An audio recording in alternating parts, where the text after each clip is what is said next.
We are live, and I'm finally back doing a show, my man Dave. We will be covering the MLB slate for Wednesday. It's a tricky slate, a lot of good pitching up top. You're switching hats. Oh, there you go. We're matching today. For you. There we go. So it must be a good slate coming up, man. I hope everybody were on the Tampa Bay Rays. I just didn't get it, man. I saw the lines come out Tuesday morning. Saw Verlander up there. I saw the best team in baseball, the Rays, getting plus 135. Yep. I was like, this seems too easy, but I'm going to bet it anyways because it makes a lot of sense to me. You get the best team in baseball versus one of the most struggling teams in baseball right now with Verlander, who didn't look that impressive against Detroit and Cincinnati. Now he goes against the Rays, plus 135 just because it's Verlander. It's the Mets still. The Mets suck right now. I say this as a Met fan. At least I can profit off them losing. I didn't watch any of the game because I don't want to watch them lose, but I'm happy. Mets lost, made some money. I also had the over on the Rangers run total on Tuesday, so did well on that. And then I get to watch Jokic put on the show with the Denver Nuggets right now too, live. They're up about 13 right now. It's a little close, I guess. So it's been a 20-point lead, but we're going to kick it off, man. I'm happy about how Tuesday's gone. Dave, I'm looking forward to Wednesday's slate. We got an early slate, got a midday slate. But we're going to be covering the late slate, man. What are you looking forward to on the slate?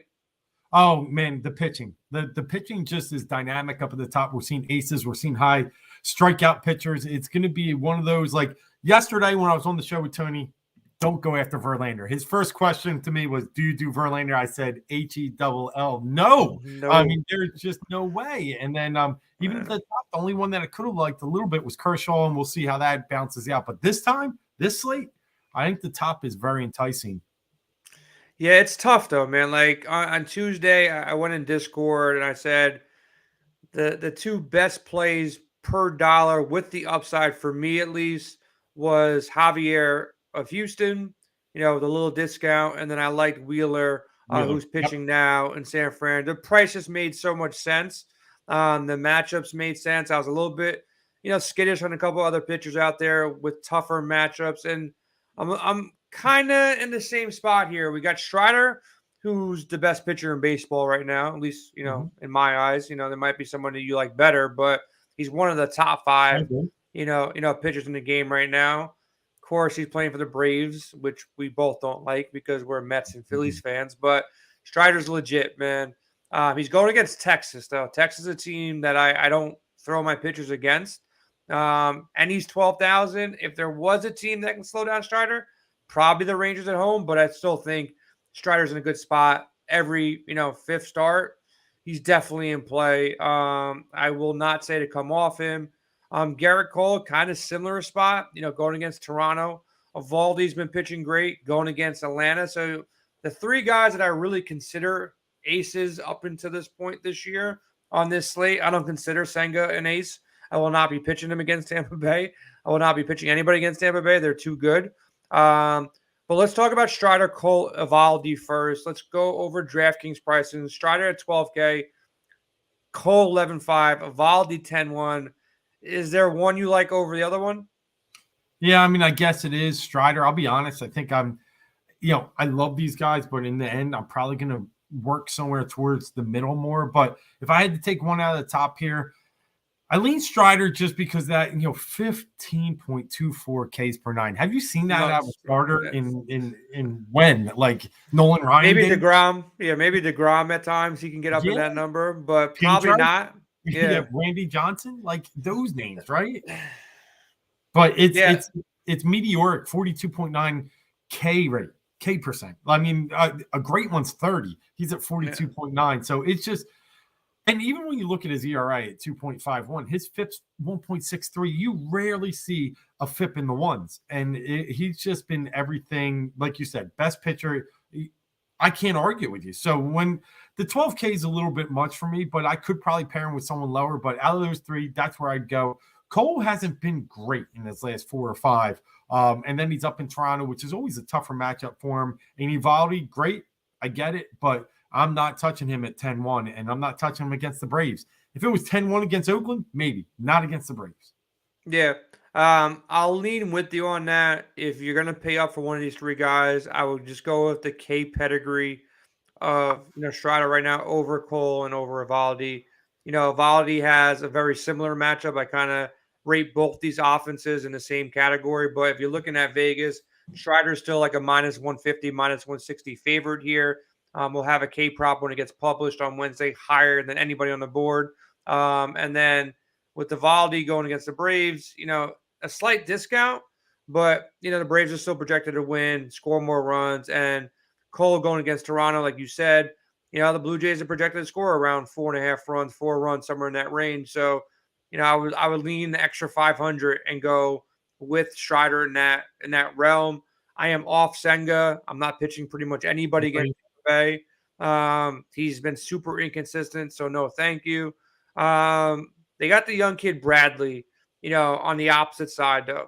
The Mets are struggling to hit the ball. I think somebody should have been fired already. Hitting coach. I don't even know who the Mets hitting coach is, but whoever he is should be fired. Even if he's doing a great job, he's a great guy. Just the overall statement, something needs to change. The Mets are not hitting. Now, Bradley came out. He's only pitched 78 pitches, 84 and 82. And the Rays keep on picking guys out of whatever farm system they have, AA, AAA, single A, and they come up and they're studs. So they all keep getting hurt too, which is not their fault. But Bradley, 8 Ks, 9 Ks, 6 Ks against, I would say 2 out of the 3 games, good lineups. Boston's been hitting. Houston's been hitting. Cincinnati, not so great, but 3-hitter, 9 Ks. Now you're going against the Mets at 9K. Do you see enough upside at 9K? I love the matchup against the Mets. They suck. I'll keep saying it. But 9K for like an 85 pitch count kind of worries me slightly, but I still like the play. Yeah, no, I still like the play, and I'm okay with it. I think you can still land in the 20s with him. Another guy, second highest K rate on the board at 38.3%, 23 Ks, 15 innings. So it's there. The K potential's there. And Mets are like decent, a K rate, like they're in the middle of the pack. They don't strike out a ton. They got guys that they suck though, Dave. Just say it. I'm allowing you to freely say the Mets suck right now. They do suck right now, and I think there's value in Taj Bradley. And as we go down a little further, JP France, I know Yvonne has already checked in with that against the Cubs. I do like him, another young pitcher that they're tending to let a little bit more of a leash out. He got up to 94 pitches last game, 0.77 ERA. We saw a decent, like you said tonight. Javier had a pretty good start against the Cubs, going to end up with a win there, and then I know, and I get that it's the Yankees, but Bassett's coming off a really, really good start. And in fact, 2 in a row. You could get down there at 7,400, and I think it's value trying to take him. The Yankees have been hitting. They hit Gausman again tonight, but I think it could be a sneaky play, especially since people will probably fade attacking the Yankees. But I might ride the Bassett hot streak. Yeah, Bassett's a guy down here you can take a shot at.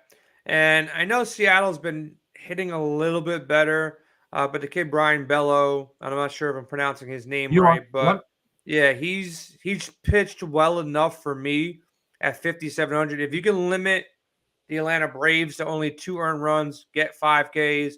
Toronto, same thing, 2 earned runs, 5 Ks. Against Cleveland, 1 earned run, 6 Ks. You got Seattle at home, 5,700. If you want to pair somebody up with Strider, nice discount there at 5,700. So if it's not Bassett you want to take a shot at, I can co-sign France. There is some upside here against Chicago, who's really not that great a hitting team. They hit once in a while. The wind's blowing out like 20 miles an hour in Wrigley, but most of the time on the road, they're not really a stack lineup by any means. So I like the Bassett call. France, I probably would just drop down to Bassett at a little bit lower ownership. And then Bellows, a guy at 5,700, I think is playable. Your thoughts on Clevenger, Battenfield, any of these other guys? Wainwright, he's too shaky to get there for me. But maybe Clevenger. Cleveland doesn't really strike out much. He's been pitching a little bit better in his last 3 starts. Any love there? Any love for Battenfield? Small love with Clevenger, especially if Cleveland's without Jose Ramirez again. They held him out of the lineup tonight. Lance Lynn, pitched a decent game. So a little bit of love there. Battenfield, no. I something about the White Sox, even though they're not great hitting, they found some magic in the bats in the past couple of weeks here. So probably won't touch Battenfield, but I like your call on Bello. And I even think that if you want to take a small shot on Wainwright that would take a blind leap of faith right now, the way he's pitching. But I think Bello is the guy in that bottom rack that you really hit on something there. He's had 3 good starts in a row, has a live arm, has K potential, just needs to find the zone and really control it. And when he does, he's tough to hit. Yeah, I'm gonna, we opened up our optimizer to all of our gold members. If you're a paying member of WinDailySports.com, you will get access to our optimizer. We're giving it out basically for free. You don't have to pay the upgraded package right now. We want everybody to get a taste of it. I want to see what the ownership would be on a guy like Bello. I think he's a nice pairing with Strider, going all the way up to 12K on DraftKings. On FanDuel, wouldn't touch him. I want one of the aces. One name that we kind of skipped over for whatever reason is Corbin Burns. Dude was a stud last year. Struggled out of the gate this year. First 2 starts, kind of atrocious. But now he's gearing back into form to some extent. 7 Ks in his last start versus KC. 5 versus San Fran. 5 versus the Angels. 5 versus the Red Sox. His price has come all the way down to 8.6. His ERA came down to 3.35. The K upside from last year hasn't really hit yet, but 8,600, pretty fair number, pretty tough matchup in St. Louis. Did you purposely skip over him like I did? Do you have any interest there? What's your thoughts? I purposely skipped over him. I mean, even last year I was highlighting decent ERA on the road, but really the Ks go down by almost a half, 50% when he's on the road. Last year in 18 starts at home, throws 145 Ks. Last year in 16 starts on the road, 98. Like, what's the difference? Why 50 less Ks and 2 less starts on the road? There's something about him on the road that he just doesn't have the high K potential anymore. And this year he's coming in. I mean, if you look at some of his K numbers, way down. I mean, we're talking 7.69 Ks per 9, 21% K rate. That's down in like the Kyle Bradish territory. I don't know what it is, but there's not enough K potential here. And we got to, St. Louis team, no, they didn't light them up tonight, but they had 18 the other night, and they still have that star potential in the middle. So I'm just not feeling Burns right now. Yeah, I think he's playable at 8,600. Not the matchup I like in St. Louis. He's in the player pool. Would I prefer him over Senga? Yes. Would I prefer him over Evaldi at 10-1? Maybe. Potentially over France if you want, strike when the iron's, hot here. He's been coming off a little bit of a better start here, maybe before his price goes up. I think he's playable. Not my top 2 or 3 pitchers on the slate. But if you're multi-entering, I would keep him in a player pool. Probably keep him around 10-15% owned. I do think he's playable on a slate where there's not much in the mid-range over on DraftKings. Fair price, 8,600, tough matchup. But he can put it together, man. The guy's a stud pitcher, and I think he's rounding into form just a bit. So I would say he's playable. Now, let's flip the conversation here. Let's talk about these stacks, man. Tampa Bay, number 1 stack. Are they the team? Senga's been like kind of flirting with disaster almost every start, that I've seen. Obviously, he's got a couple good pitches. He's crafty. He gets things done. But your thoughts here potentially going with the Tampa Bay stack? They hit up Verlander. I would assume Senga maybe is better than Verlander if you want to compare them, at this point in their careers, this point in the season. But the Razors are really good. Your thoughts here? Yeah, so the first one that I kind of put my eye toward is Boston, coming off another good night hitting. Marco Gonzalez, not so great on the road. I mean, in his road starts, the farthest he's going is 6 innings. He's just not a guy I fear, and I don't think Boston does either. Boston decent against lefties, sitting there top 10 in weighted runs created plus, top 10 in WOBA. So I like Boston against them. And I think it's interesting because Tony and I talked about this. I know me and you do too as well. You can't just pick the bottom stacks, the worst pitchers in stacks. So when you think about Tampa against Senga, I think it's a really interesting play and one that I think could pay off, especially because they can load the left side of that order. You can get the Lau brothers. Well, they're not brothers, but you can get Jared and Brandon. You can get, Wander goes from the left side. So Luke Raley will come in. So I think you can really stack hard against Senga here. And that would be an interesting stack. I agree. Dave, this question for you on this one. The reason I have my head down here is not, not all the lines are out on Tuesday night while we're doing this show. The Mets line is not out. I do like the Red Sox as the top stack on the slate. Their line's out. Red Sox are favored -125 over under 9.5. Currently, they're sitting at the highest over under of this late slate. But what do you think the number is when this Tampa Bay line comes out? Do you think the Mets are somehow favored again? I hope they are, because I definitely bet the Rays again. I'll double down on my bet. But where do you think the Mets come in with Senga on the mound against the young kid? I think the Rays will come in favored in this one, but it might be a slight like -120. I think it'll be low, and I think it's good enough to bet the Rays with. I don't think you're going to see 150, 160 against Senga in New York. So yeah, definitely not. I was thinking they might be like even money. Yeah. Maybe a -110 at the most. I'm waiting for that line to come out. I'm probably going to bet it regardless of what it is. But I found that interesting. Any love for the Astros against Smiley? Are they coming in? The over-under right now is 8.5. Over-under in the White Sox Indians game is 9. Do you have some love? Maybe some Clevenger revenge narratives. Maybe Cleveland comes out and they hit him up. Or I know Yvonne has mentioned he likes Cleveland even if J-Ram is out. If J-Ram is out, I probably wouldn't play them. He's the big bat in the lineup. But thoughts on other teams to potentially stack up? Yeah, I gotta look. I've been keeping an eye on Houston because I know Altuve took some minor league rehab assignments, and I think there's a chance. I don't know if it'll be tomorrow, but we could see him soon. But either or, against Smiley, the way Houston can stack the right-handed side of the bats, and then also how Alvarez and Tucker hit against lefties. I think it is a good stack. I think Smiley, he hit his peak, that almost no hitter when his catcher tackled him going Crazy. for that ball. Yeah. Crazy. But I think there's value in the Houston stack for sure. The problem is Houston's expensive, right?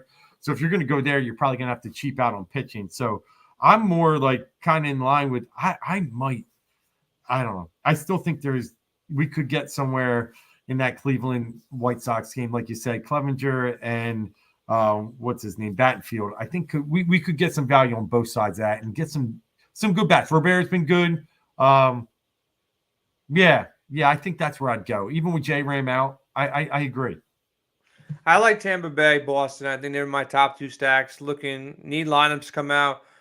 One question for you, Dave. I don't want to put you on the spot here, but Tampa Bay, I've stacked them a couple of times this year so far. Every time I do a 5-man stack, one of their guys gets pinch hit for, late in the game. They have such a deep bench and they play the advantages, So, do you feel safe stacking the Rays knowing, there's certain players like Wander Franco or Rosarena, they typically stay in the lineup until they score 10 plus. But some of these other bats, even at the top of the lineup, they get pitch hit for. Do you ever get worried about the Rays for that simple fact? I mean, they're a little bit. Yeah, I can see where you're going with that. But in the end, if I'm getting 3 at-bats out of some of these guys, I'm okay with it. And like you said, the guys that you're going to pay up for are going to stay in the lineup. Like you mentioned it tonight. I think they hit for Ramirez, their number 1 hitter, but he's still got 5 at-bats. Yeah. So, and that's Taylor Walls getting the – I'm okay with it. I still have faith that they're going to, if a guy's hot, they're going to keep him in. Yeah. A couple times I got messed up by them because they have so many bats here. Yeah. Guys, towards the front half, bottom half. I feel like the only guys that are safe are Franco and Rosarena. Everybody else, it's matchup dependent. If it's a close game late in the game, they're coming out.